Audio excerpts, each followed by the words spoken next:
स्वागत है आपका आज के इस खास विषय में, जहां हम एक ऐसे अदृश्य लेकिन बेहद शक्तिशाली इंजन को डिकोड करने जा रहे हैं जो हमारे आसपास की हर भौतिक चीज को चला रहा है, यानी रासायनिक प्रतिक्रियाओं की गति। जरा सोचिए, कुछ बदलाव पलक झपकते ही हो जाते हैं और कुछ में सदियां लग जाती है। ऐसा क्यों?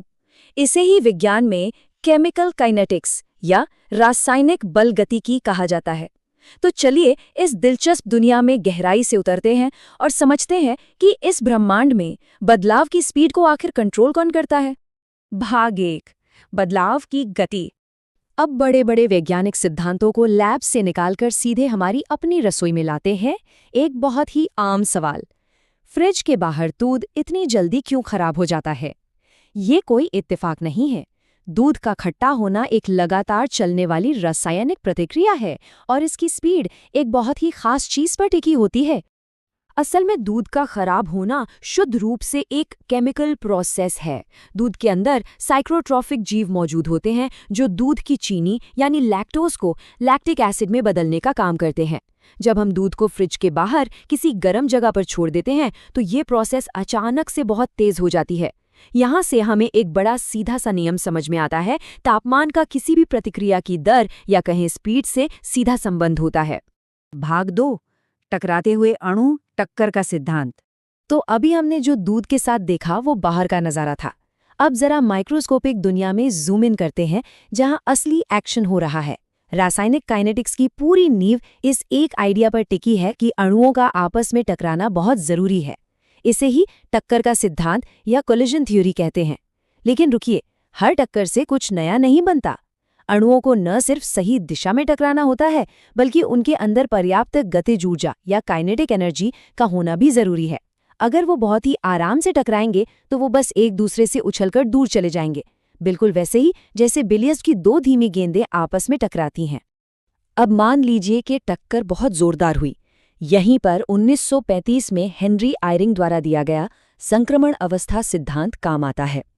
ये थियरी हमें बताती है कि जब अणु सही ऊर्जा के साथ टकराते हैं तो वो तुरंत अलग होकर कुछ नया नहीं बना देते।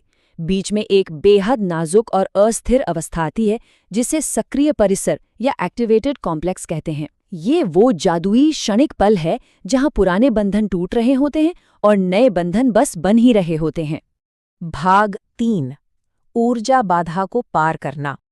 खैर, अब सवाल ये उठता है कि हर जोरदार टक्कर से वो जादुई अवस्था क्यों नहीं बन जाती? इसका कारण है एक अदृश्य दीवार, जिसे हम सक्रियण ऊर्जा या एक्टिवेशन एनर्जी कहते हैं। इसकी कल्पना एक बहुत ऊंची और खड़ी पहाड़ी की तरह कीजिए। आपको साइकिल चलाकर इस पहाड़ी की चोटी तक पहुंचना है। इसमें बहुत ताकत लगेगी, सही कहा ना? लेकिन एक बार जब आप उस चोटी पर यानी उस संक्रमण अवस्था पर पहुंच जाते हैं तो दूसरी तरफ लुढ़क कर उत्पाद बनाना बहुत आसान हो जाता है। लेकिन अगर चोटी तक पहुंचने की ऊर्जा नहीं है तो फिर से नीचे खिसकना तय है और कोई बदलाव नहीं होगा। इन 2 रास्तों को देखिए। यहाँ से ये बात बिल्कुल साफ हो जाती है कि हम प्रतिक्रिया की स्पीड को कैसे कंट्रोल कर सकते हैं। जब कोई उत्प्रेरक या कैटलिस्ट नहीं होता तो अणुओं को उस विशाल ऊर्जा की पहाड़ी को पार करना ही पड़ता है। लेकिन एक उत्प्रेरक गेम को पूरी तरह से बदल देता है। वो एक शॉर्टकट रास्ता बना देता है जिससे पहाड़ी की ऊंचाई काफी कम हो जाती है। शुरुआत और अंत बिल्कुल वही रहते हैं, लेकिन बीच का रास्ता इतना आसान हो जाता है कि सब कुछ बहुत तेजी से पूरा हो जाता है। और विज्ञान में दिलचस्पी रखने वालों के लिए ये समीकरण वास्तव में बहुत शानदार है। ये दिखाता है कि कैसे अभिकारक ए और बी मिलकर उस महत्वपूर्ण ए-बी डैगर संक्रमण अवस्था का निर्माण करते हैं। ये संतुलन का एकदम सटीक पल है। ये कोई मनगढ़ंत कहानी नहीं है, बल्कि इसे थर्मोडायनेमिक्स और गणित के जरिए एकदम सटीकता से मापा जा सकता है। भाग 4, तापमान बढ़ाना। तो इस बड़ी सी ऊर्जा की पहाड़ी को पार करने का पहला और सबसे आम तरीका क्या है? बहुत आसान है, गर्मी बढ़ा दीजिए। जब हम किसी चीज को गर्म करते हैं तो हम असल में उसमें तापीय ऊर्जा डाल रहे होते हैं। इससे अणु बहुत तेज भागने लगते हैं। उच्च तापमान पर बहुत सारे अणुओं के पास उस एक्टिवेशन एनर्जी की दीवार को फाड़ने के लिए पर्याप्त ताकत आ जाती है। अणु न सिर्फ ज्यादा बार टकराते हैं, बल्कि बहुत जबरदस्त फोर्स के साथ टकराते हैं। बिल्कुल हमारे उसी दूध की तरह जो गर्म जगह पर रखा होने की वजह से इतनी तेजी से खराब हो गया था। भाग 5, उत्प्रेरक एक वैकल्पिक मार्ग। अब मान लीजिए कि हम भयंकर गर्मी का इस्तेमाल नहीं कर सकते, तब क्या होगा? यहीं पर एंट्री होती है हमारे दूसरे और बेहद कुशल शॉर्टकट की, उत्प्रेरक।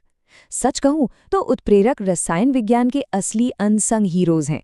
ये वो पदार्थ हैं जो किसी भी प्रतिक्रिया की स्पीड बढ़ा देते हैं, लेकिन खुद खर्च नहीं होते। वो रिएक्शन में जाते हैं, अपना काम करते हैं और बिल्कुल वैसे ही बाहर निकल आते हैं। एक बहुत ही दिलचस्प बात यह भी है कि इस क्रांतिकारी कॉन्सेप्ट की खोज एक महान रसायनज्ञ एलिजाबेथ फुलहैम ने की थी, जिनका नाम विज्ञान के इतिहास में हमेशा के लिए दर्ज है।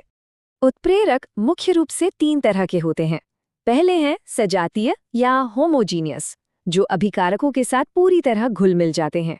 दूसरे हैं विषम या हेट्रोजीनियस, जो एक अलग अवस्था में रहते हैं, जैसे किसी गैस रिएक्शन के लिए कोई ठोस धातु की सतह।